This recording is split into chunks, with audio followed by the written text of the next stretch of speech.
While filing your taxes with a paid accountant is always going to be the most reliable way, it's also pretty easy to do it yourself for free. If you've gone through our YouTube series, learned how to divide up your paycheck, and used our free spreadsheet system to track your expenses and your income, you should be more than ready to try this on your own. Using DIY software is pretty easy these days. My favorite tax software is Wealthsimple. It's hands down the easiest to file your taxes with, especially as a self-employed person in Canada. And the best part? You can use Wealthsimple to fill out your tax forms for free without submitting them. And then if you don't feel comfortable submitting on your own, you can still choose to use an accountant to file your taxes instead. So you can give it a try for free, risk-free. Now I want to point out two things. As of making this video, I am not being paid by Wealthsimple, but I have tried a lot of tax software over the years, and it's just my favorite.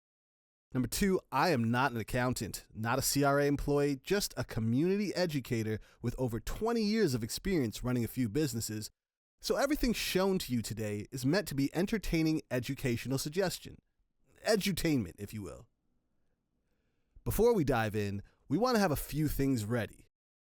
Make sure you have all these things ready to go, especially the snack. Trust me, you'll want something to drink and something to munch on.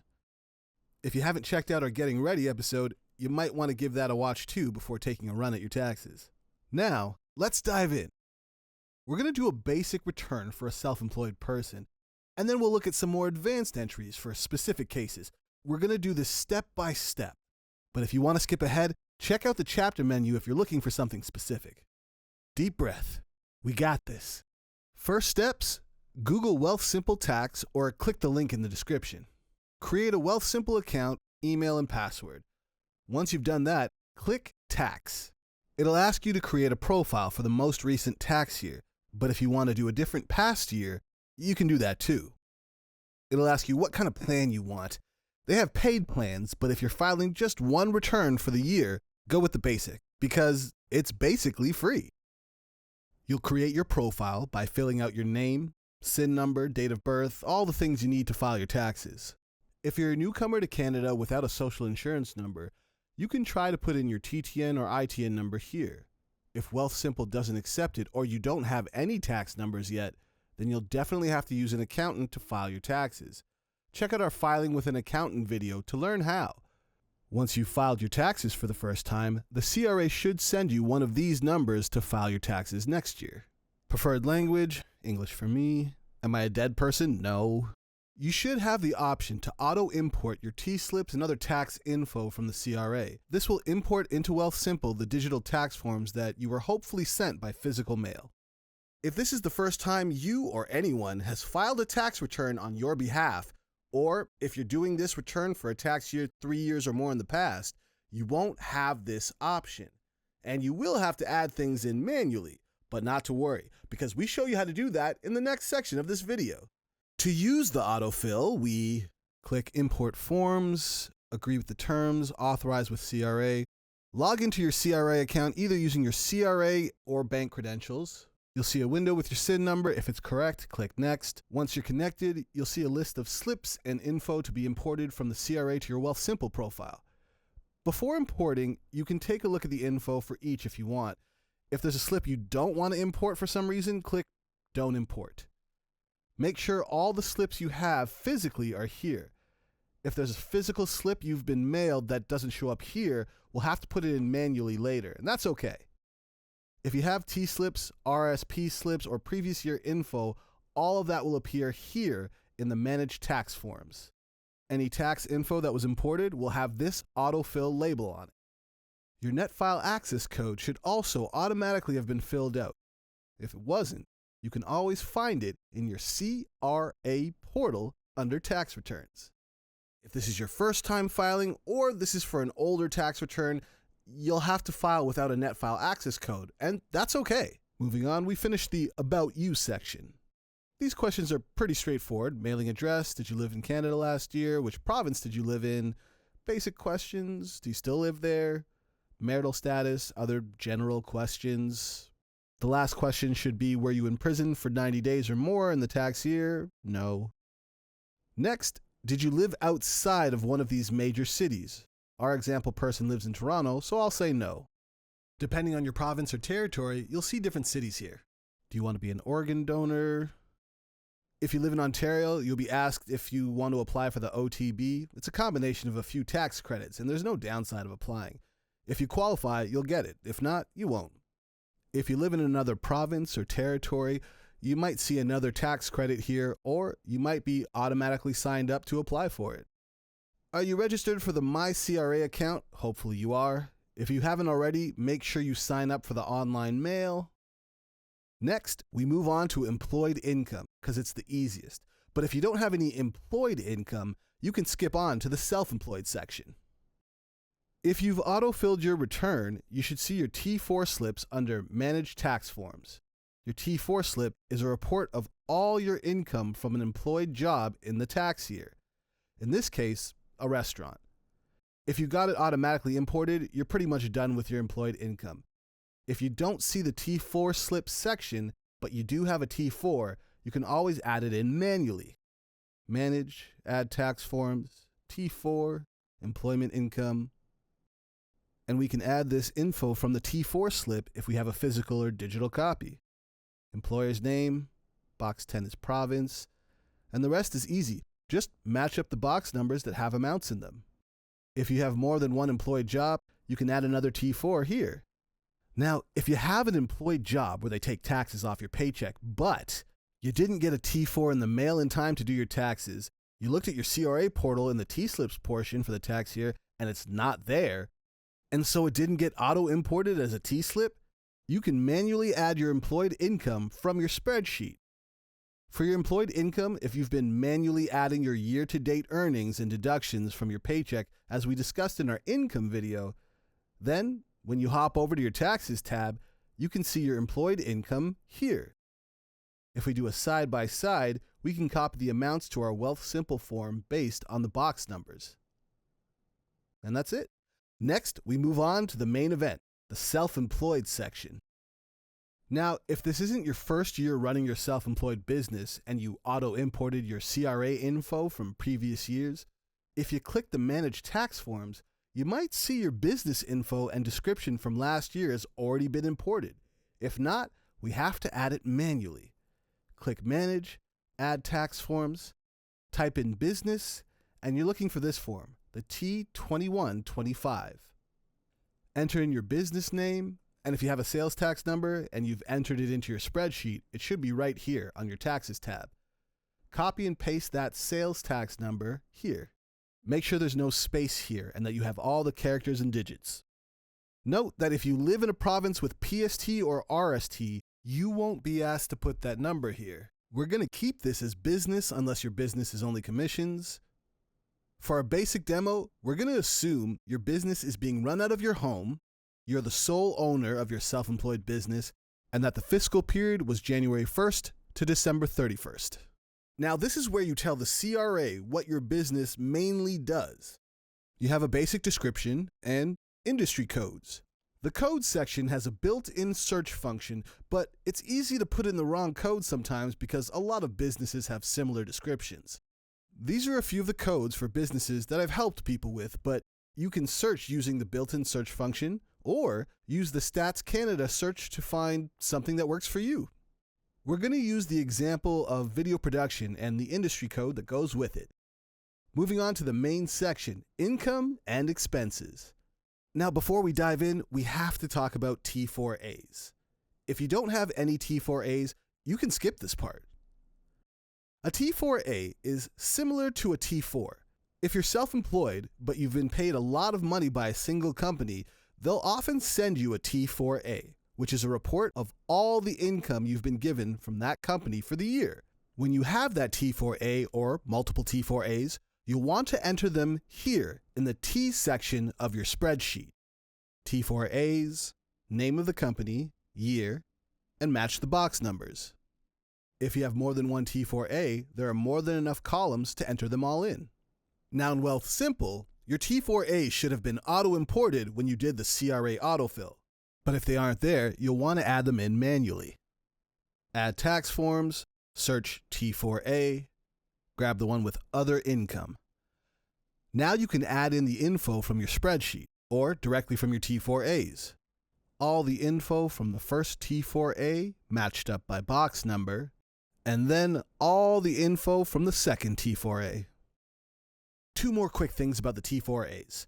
Number one, because both of these T4As are reporting income we got as part of our self-employed business, we need to indicate that on both of our T4A forms here, where it asks which business would you like to include this to. Number two, if there's a box number with an amount that isn't on the Wealthsimple form, you can add in extra box numbers here. And that's it for the T4As. Next, we have self-employed income. We'll get our spreadsheet up, make sure we're on our Taxes tab, head to Self-Employed Info, and then go side by side. The self-employed income that was reported on our T4As is already here because of our T4A forms. So the next thing we do is copy the amount of self-employed income that wasn't reported on a T4A and put that here. Side note, if you don't have any T4As, just copy your total gross income and paste it as the gross total. But if you do have T4As, your T4A total plus your other gross sales will equal your gross self-employed income. Next, copy the sales tax over. If you live in a province where you have to collect PST, you copy over the total sales tax here instead of just the GST or HST. Skipping this, no to the quick method, and here we have our adjusted gross sales. No to this, we've recorded all our business income, and now we move on to our expenses. Before we dive in, I just want to point out this blue text and blue dots are hot links back to the main page. For instance, if I wanted to see my itemized office expenses, I can use that fast link to get back to the main page and see them. Now, keep in mind that if you have checked yes here, that you do have a sales tax number, all of these expense totals will be the subtotals, the total amount you spent in these expense categories minus the sales tax. If you don't have a sales tax number, all of these will be the total expense amounts with sales tax included. And Wealthsimple will say the same thing. If you don't have a sales tax number, it'll tell you to include the sales tax in your expense totals. But if you put in an HST or GST number up here, it'll tell you not to include the sales tax in your totals. Now, back to my Taxes tab, and let's dive into the expenses. We'll start with subcontractors. If you use any hired help for one-off jobs, you can get that number here. Just a quick reminder, if you pay any one subcontractor over $500 in the tax year, you are required to issue them a T4A. It's a really quick and easy thing to do. Check out the link in the description to learn how. Next, do you have inventory? Are you a craftsperson that has to stock up on materials to make or create things to sell? If not, your answer is probably going to be no. If you did have inventory or COGS, you'll need these numbers. Opening inventory, 0. Purchased, $50. And closing, $40. That's it. The rest of the expenses go in order. Advertising, copy-paste. Meals and entertainment, you can only claim 50% of the total amount of the category, which is this, 50% of the total amount.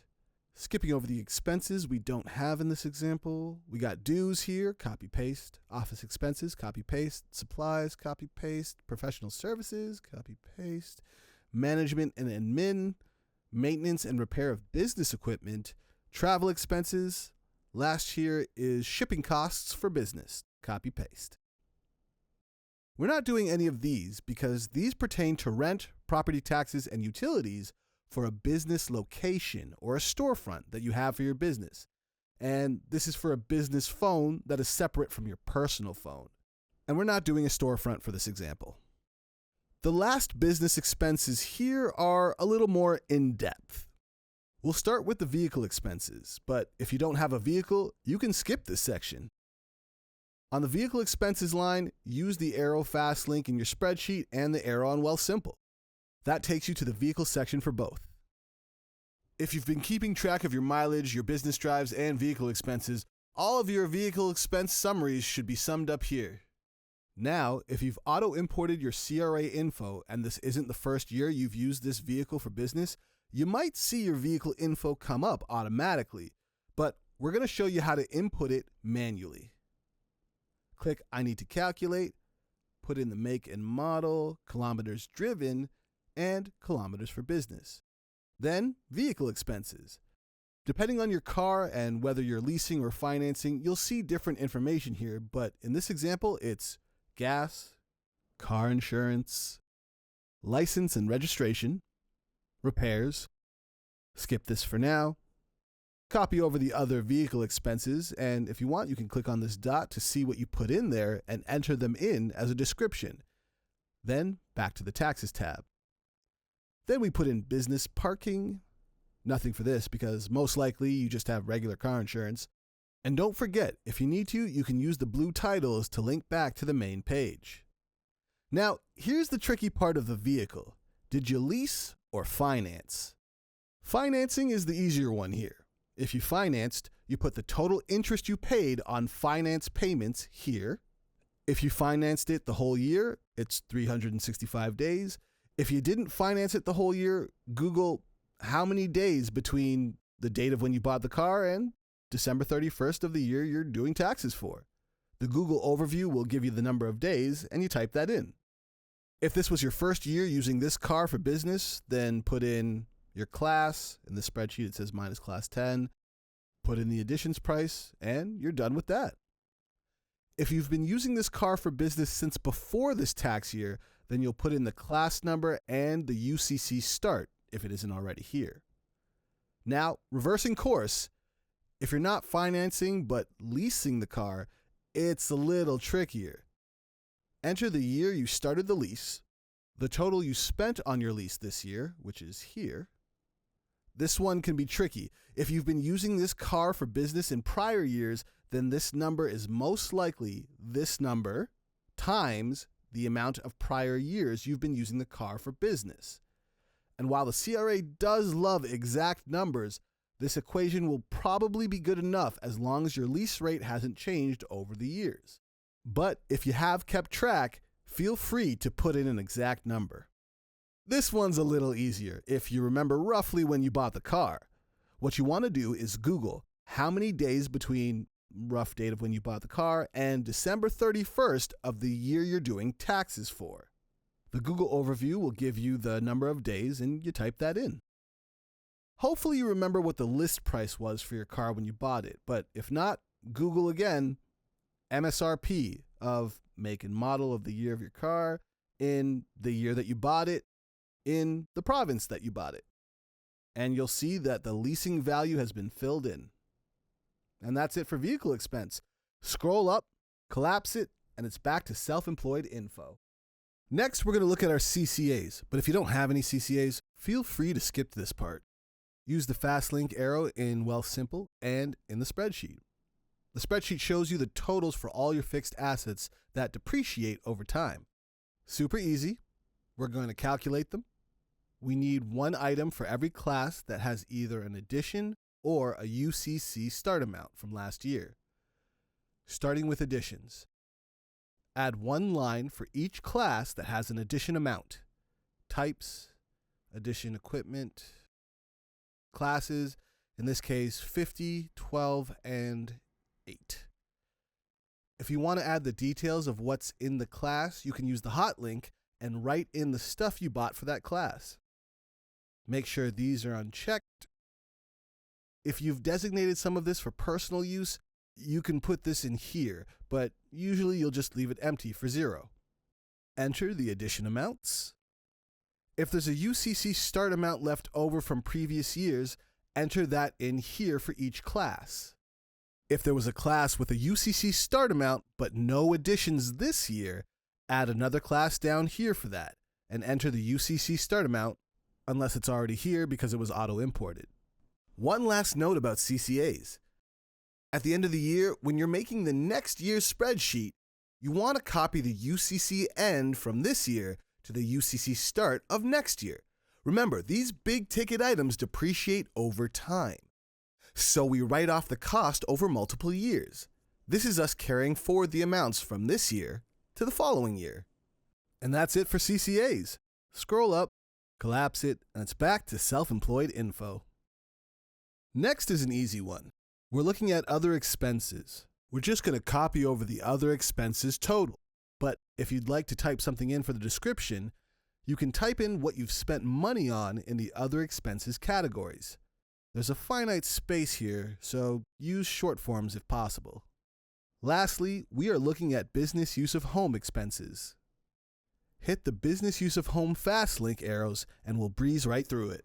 If you've been keeping track of all your home expenses and have already input these 4 estimates, all the summaries will be here. This is fairly straightforward. Number of rooms in the home, number of rooms you use for business, and this, the percentage of time per week for business.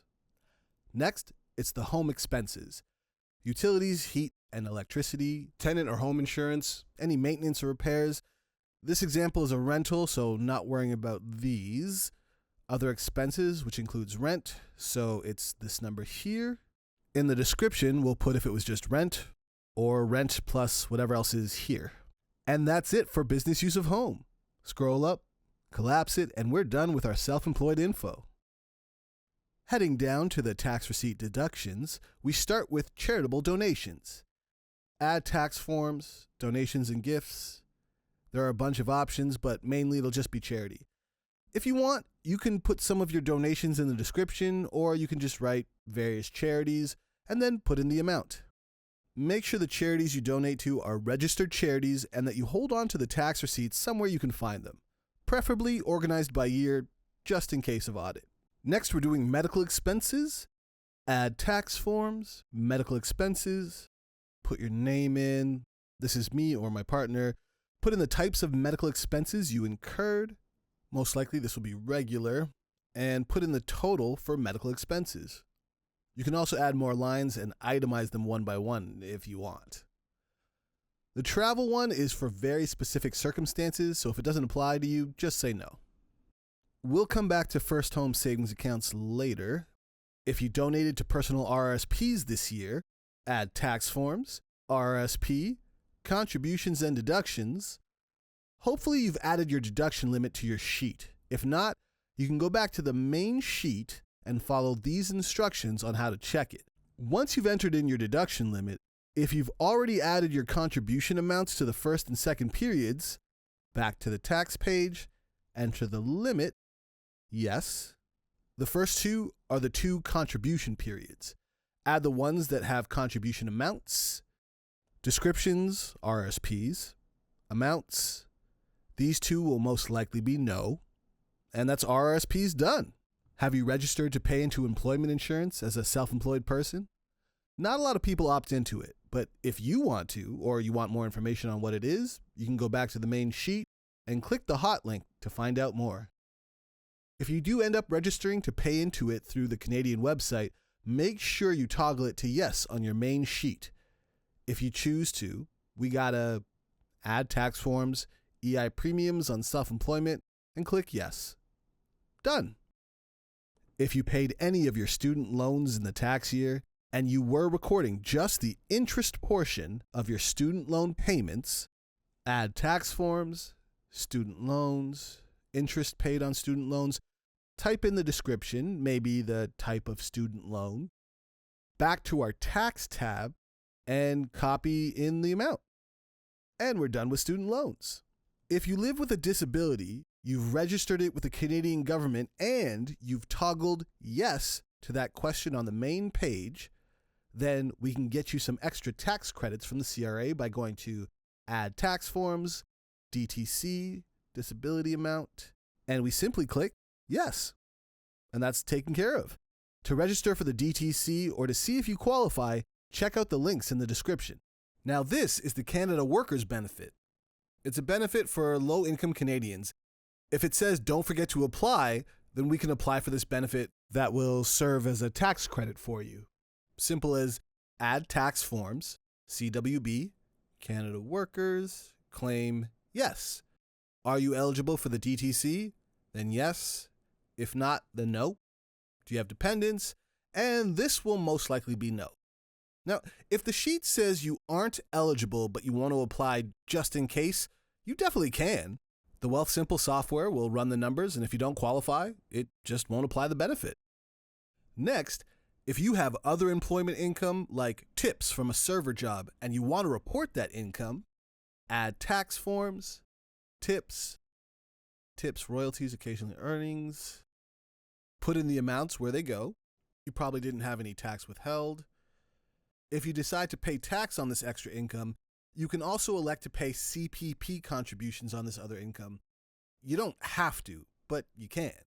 If you want to add Canada Pension Plan contributions from this income, you add tax forms, election to pay CPP, check for other earnings not listed on a T4 slip, enter in the total other employment income, and done. If you have grant income, we don't put that here. We'll do that later. Many provinces and territories have provincial tax benefits that get applied to you automatically. But if you live in Ontario and one of these apply to you, we add the Trillium benefit manually.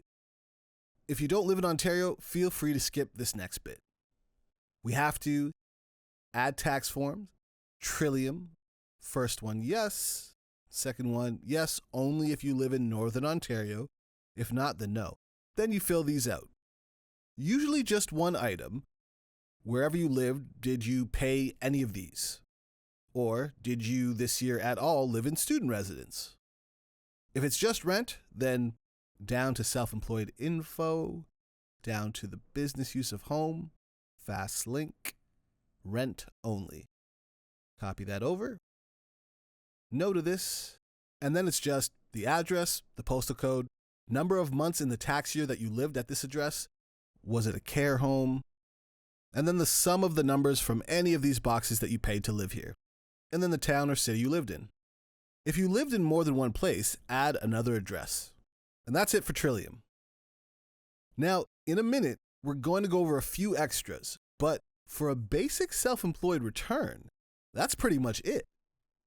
Now you can review and optimize. It'll let you know of any warnings or advice.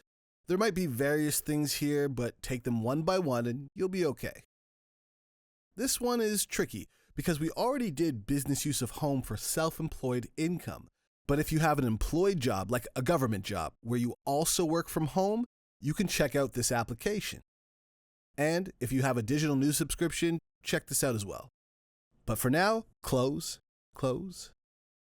If there's anything else you have to claim that we've left out, you can either try to find it in the Add Tax Forms search, or click on Autofill, click on Add Forms, click on Get Started, and go through this questionnaire. It'll ask you some basic questions to see if Wealthsimple needs to add any other tax forms for you to fill out.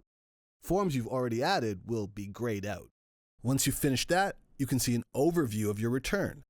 You can see the summary of all the info, but this is the important part. Do you owe money for your taxes, or are you getting a refund? It should be pretty close to what you estimated in your spreadsheet, but if it's not exact, don't worry. Sometimes Wealthsimple pulls extra credits that you didn't know you had from the CRA, or the autofill function can pull in T-slips that show income we forgot about, or a variety of other little things can make your total a little off. Do your best, and you'll get better and better every year. If you want, you can click here to book a consultation with a Wealthsimple tax expert to do a video chat review of your taxes with you. But if you're feeling fairly confident, we won't do that.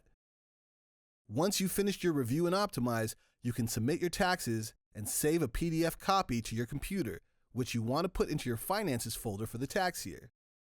Once you've finished that, congratulations, you've filed your income tax. Lastly, we actually do have to pay our taxes.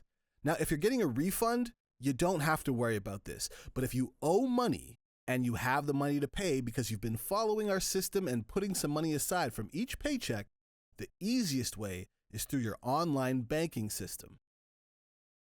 Most online banking systems have a bill payment section, and you can pay your income taxes this way by going to Bill Payments, add a payee, type CRA, pick the year if you're doing the previous tax year. If it's for a year previous to that, use amount owing. The account number will be your social insurance number, and you can give the payee a nickname. And even though this has a year attached to it, you'll be able to use this payee account to pay your income taxes every year. click Add, click Payee. From checking account or whichever account you want to pay your taxes from, and pay the amount you owe. Scroll down, continue, and you're done. Now, if you don't have the money to pay right away, consider making a personal budget system with our personal spreadsheet to create a plan for paying off your tax debt. Now for the extras. If you have a first home savings account, add tax forms, FHSA. Now, this part is split into two. The form that tackles the previous years and the boxes you fill out from the T-slip you get from your banks. For the form info, you'll need to look at your notice of assessment from the previous year, which you can find in your CRA portal. For the boxes, you should have gotten a T4 first home savings account slip, either in the mail or in your CRA portal T-slips page. Enter the name of the payer and fill in the boxes. And as long as you haven't made a withdrawal, this is a no. And we're done with that. If you'd bought a house, condo, or apartment in the tax year, add tax forms, home buyer's amount. Click Yes. This applies the home buyer's amount tax credit. If you're splitting this credit with a partner or spouse for a joint purchase, you can claim up to this amount collectively. So depending on who needs the credit more, you can claim more or less of the credit. If you're claiming the full maximum yourself, leave it blank. If you were in school and paying tuition for college or university in the tax year, add tax forms, tuition, grab the T2202. Were you a post-secondary student? Yes. You should have one of these slips either mailed to you or in your CRA portal T-slips page. Fill these out. If you are eligible for the DT credit, click Yes here. If you're not, click No. If the tax year wasn't your first year in school, click Yes. If it's your first year, click No. To find these amounts, you'll have to go to your CRA portal, go to your tax returns, find your notice of assessment for the prior year to the tax year, do a search for Canadian training, and enter this number right here. And that's tuition done. If you have scholarships, research grants, or artist grants, hopefully you've been keeping track of them in the Extra Income tab. If you've been doing a project that you got a grant for, hopefully you've been keeping track of the materials and expenses for those grant projects here. For scholarships, you only have to keep track of the related expenses if it's for a part-time post-secondary program. Now, let's go back. Let's say I got an artist grant for a project, and I had this much in project expenses. Even if I've recorded the income here, if I get a T4A, it's still best practice to enter it into my T's tab in my spreadsheet. In case I forgot to record some of the income throughout the year, the T4A amount will override what I've recorded myself. And again, if you get a T4A for your grant and didn't get it auto-imported, to fill it in manually, click Add another T4A, or if you don't have any T4As yet, add tax forms, T4A, other income. And either way, add in the description of the issuer and add in the box numbers.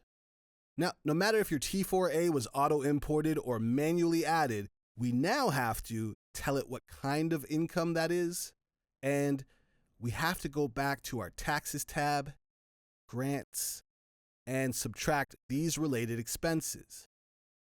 If your grant is an artist grant or a scholarship for qualifying part-time education, the income should be in box 105, which means you put your related expenses from your spreadsheet here.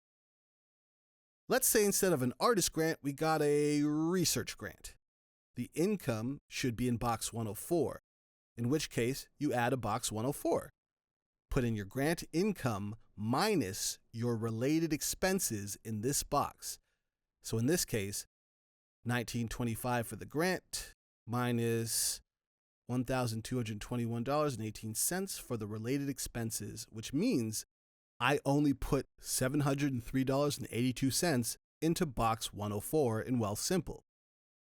If you get a research grant, but the T4A has the grant income in box 105 for some reason, add box 105, and then the full 1925 goes in box 105, classified as a research grant, and then the related expenses go here. It's weird, I know, but sometimes people make mistakes and they put your income in the wrong box. If you get a grant, but for some reason you don't get issued a T4A, it's still pretty simple. Add tax forms, grants and prizes, type of award, let's say research grant again, description, amount, related expenses. Done. Now, this method is a lot easier, but if you did get a T4A, the CRA prefers you use the T4A section instead. If you have dependents, someone who lives with you and relies on you financially because of infirmity, disability, or because they're under 18, add tax forms, dependents, your dependents, and fill out the information for those dependents so you get some extra tax credits that lower your tax owed. If they have a disability registered with the CRA and they're under 18 and not doing their own taxes, you can claim their disability tax credit as well. Depending on the type of dependent and their age, you might be able to claim child care expenses. And if you're paying for a post-secondary program they're attending, you can claim some of their unused education amounts if they aren't earning an income yet. Now for T3 and T5 income, it'll be easy. If you've received a T3 or T5, either in the mail or through your CRA portal, they should have been auto-imported when you did your autofill. But if you don't see your T3s or T5s here, make sure you've added them to your T-Slips tab in your spreadsheet. T5 first, copy over the box values, then onto the T3s, copy those box values over. Good. Now add tax forms, T5, and then fill out the boxes. Then T3, and fill out the boxes. And that's T-Slips done. If you have any of these other T-Slips and they haven't been auto-imported, you can add tax forms and look for that T-Slip. Also, if you have a T-Slip that has a box number that isn't automatically showing up in Wealthsimple, you can just type in the additional box numbers and they'll be added to the T-form here. Last but not least, if you had to make installment payments for your taxes, which we talk about in a future episode, this info might have already been auto-imported. But if it wasn't, add tax forms, installment payments, back up to self-employed income in the spreadsheet, and copy the amount that you prepaid in income tax here. And this is going to be a note. After we've done our review and optimized, submitted our tax filing, and saved a PDF copy in our finances folder, we're done for the year. Congrats! You did your taxes all by yourself, for free. Remember, if you have any questions as you go, please leave them in the comments so other viewers can benefit from the answers. Thanks for watching, and we'll see you in the next video. And if you have an HST or GST number, check out our quick tutorial on filing your sales tax.